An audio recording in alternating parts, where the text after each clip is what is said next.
la fainéantise des gens, ça.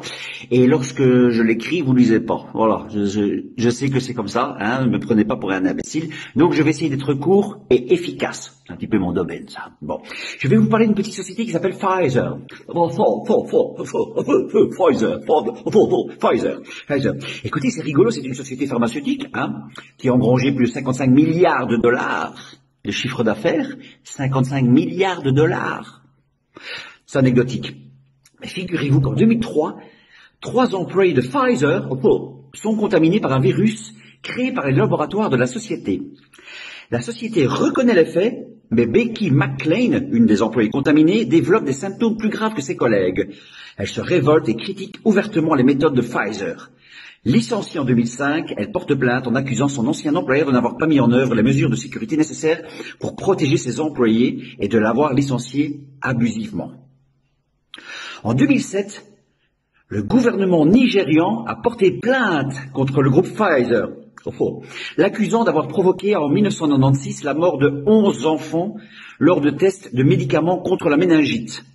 De plus, de nombreux autres enfants auraient développé des symptômes plus ou moins graves, surdité, paralysie, lésions cérébrales, etc.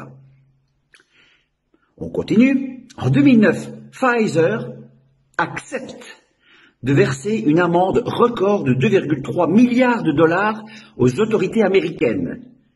La société était accusée d'avoir fait la promotion abusive de médicaments interdits par la FDA, notamment le Bextra, le Géodon, le Lyrica et Zivox. En 2016, Jérôme Cahuzac affirme lors de l'ouverture de son procès que le compte illégal qu'il avait ouvert en Suisse avait été alimenté par des fonds venus des laboratoires Pfizer. Et en 2019, un procès est intenté contre la marque autour d'une série de décès liés au vapotage. Pfizer. Tout ce que je viens de vous dire, c'est dans Wikipédia, hein, donc je ne l'ai pas inventé, c'est pas du complotisme. Simplement, voilà, sachez que Pfizer, ce sont eux qui ont trouvé le vaccin contre le Covid-19. Ce sont eux. Et vous vous réjouissez de l'avoir? Pas moi. Et je voulais rajouter quelque chose. Sachez que Bill Gates est actionnaire chez Pfizer. Alors ça, je suis pas complotiste du tout, hein. C'est un fait. Voilà.